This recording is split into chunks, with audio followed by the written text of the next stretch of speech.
The search for the genetic mechanism of evolution took most of this century. When scientists finally found it, they were astonished by just how simple it was. One of the key players was Mike Levine. I was, I guess, kind of a weird kid. I always liked bugs. We had a nice big backyard, and I could go back there. It was kind of a sanctuary, and I played with bugs, dissected them, manipulated them. That's really the most pleasant memory I have. Levine's affinity for bugs led to his study of biology. One insect in particular became an object of fascination. They have a quick generation time, and they have lots of pattern. I mean, you wouldn't know it if you look at a distance, but when you look under a microscope at an adult fruit fly, you'd be astounded by the number of bristles, the intricacies of their wings, the patterns of their eyes. But the embryos are something else. I do love the embryos. Scientists had long suspected that embryos held clues to how animals evolve. All embryos start out as clusters of nearly identical cells. But soon, an embryo partitions itself into specialized segments, which develop into the final form of the animal. What controlled this process? How did the embryos know what shape to take? One of the first people to study these questions was a 19th century naturalist named William Bateson. Bateson wrote that animal skeletons revealed an underlying structure of repeating segments.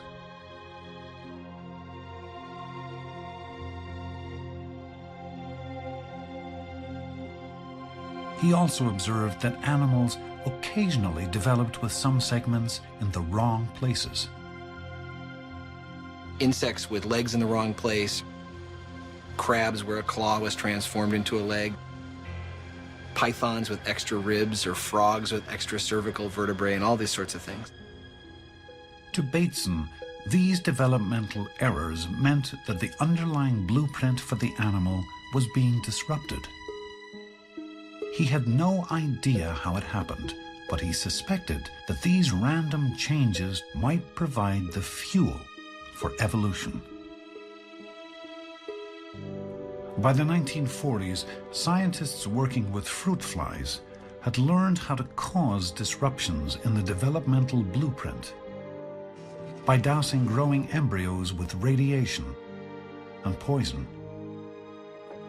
And so when they did that, they found flies with changed wing structures, changed legs, and these very special flies that have one part of the body in the wrong place, or a copy of a normal part of the body in another place.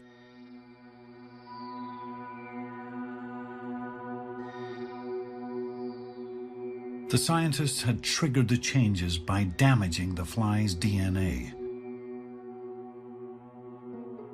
Within each cell of the developing embryo is a chain-like molecule called DNA. The experiment showed that DNA was somehow causing the embryo to divide into segments. But how? Scientists were just beginning to grasp that the DNA itself was made up of segments, called genes. The question was, how did the genes shape the body? One researcher, Dr. Ed Lewis of Caltech, studied this question for 30 years by crossbreeding thousands of flies. Lewis's work led him to a controversial idea. He proposed that a surprisingly simple mechanism was shaping embryos. He wrote that each segment of the fly was being directed to grow by a single gene. A small set of genes, a kind of genetic toolkit, appeared to be laying out the entire body. And as you looked at these genes, he said, this one affects this part of the body, this affects the next part of the body, and this affects the next part of the body. That was an astonishing observation. It was astonishing because it seemed too simple. Nobody else thought single genes were powerful enough to control something as complex as the structure of the body. Skeptics argued that Lewis's idea was guesswork. Of course, he had never seen the genes, because the techniques to do so didn't exist. From the 1920s to the 1970s, it was not possible to physically isolate any specific gene. That opportunity first became available, fortunately for me, at the time that I was a student. And so many of us thought, wow, we can finally dig in there and identify these really mysterious genes. Levine enlisted his friend and fellow scientist, Bill McGinnis. The first gene they went after had an unusual name, Antennapedia, which means antenna leg. The gene was thought to control the growth of legs. When the gene misfired, the growth of legs. When the gene misfired, flies grew legs in the wrong place, on their heads in place of antennae. In normal flies, legs grow from the midsection, the area called the thorax.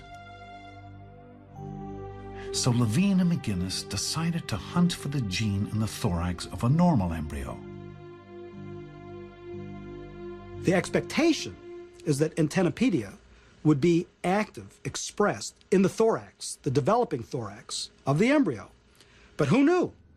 Levine and McGinnis had to do something no one had ever done before. They had to find a way to see a gene in action. We wanted to light up the gene. And it was very painstaking work. The project called for new and untested methods.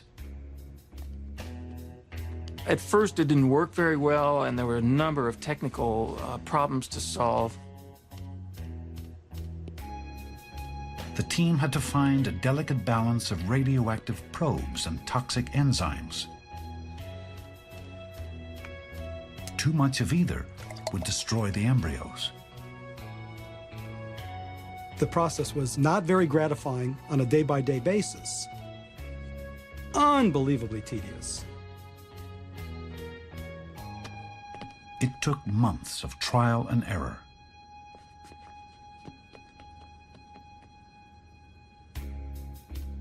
People often said, you know, you should try something else.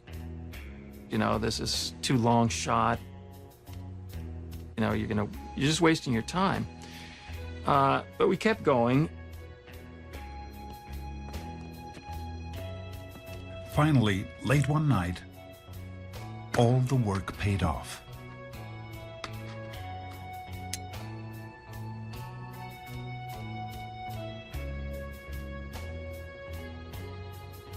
And there was this moment when we saw that the gene was turned on in a band in the middle of a very early embryo. This had never been seen before. The Antennapedia gene was acting like a master switch, turning on the segment of the embryo that would become the thorax. The implications were mind-boggling. If single genes like Antennapedia could define whole segments of an animal, these genes were acting like architects of the body. And if one of these genes turned on in the wrong place, striking changes to the body could result. It seemed that Levine and McGinnis had uncovered the genes responsible for the evolution of bodies. But there were still doubts. The work had all been done in fruit flies. What about other animals? Did they use the same mechanism to build their bodies? An answer would come from Switzerland. In 1994, Walter Gehring of the University of Basel isolated the gene that triggered the growth of eyes in fruit flies. The gene was called eyeless because flies without it developed with no eyes. Gehring knew of a gene in mice that worked in the same way. He wondered, were the two genes the same? And this question we tested by taking the mouse gene and putting it into fruit flies to see whether flies can understand the message of the mouse. Gehring replaced a fly's gene for eyes with the mouse gene. And to everybody's surprise, the mouse gene works perfectly well and can induce a compound eye in the fruit fly. The fruit fly grew normal fruit fly eyes using a gene from a mouse. Not only did the two creatures use the same mechanism, they used the same gene. This was the mechanism behind extra wings, legs sprouting from heads, and Bateson's deformed animals. The century-long search was complete. The genetic engine of the body's evolution turned out to be a tiny handful of powerful genes.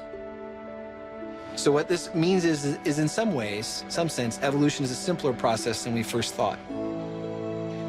When you think about all of the diversity of forms out there, we first believed that this would involve all sorts of novel creations, starting from scratch, again and again and again.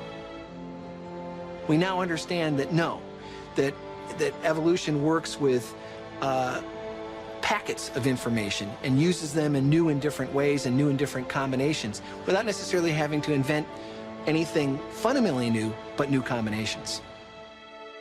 Suddenly, the commonality of form among animals was understood. Animals resembled each other because they all used the same set of genes to build their bodies. A set of genes inherited from a common ancestor that lived long ago.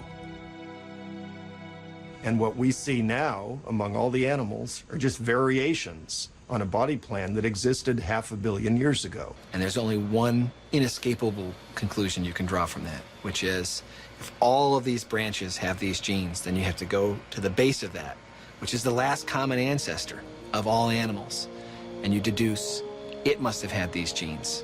So the whole radiation of animals, the whole spring of animal diversity has been fed by essentially the same set of genes.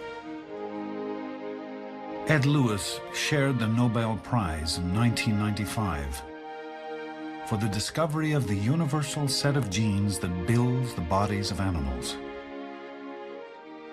And so, yes, it came as a huge surprise, not only to people like my mother, who says, my God, an earthworm and a mouse, an earthworm and me, share things in common, but it came as a surprise to other scientists that there was this profound conservation of mechanism of building embryos among all these different kinds of animals. What about us? Our bodies are built from the same genes that build all other animals. Yet, we are different. No other animal designs or creates like we do. We seem so special. It's hard not to think that we're somehow an exception to evolution. But of course, we're not.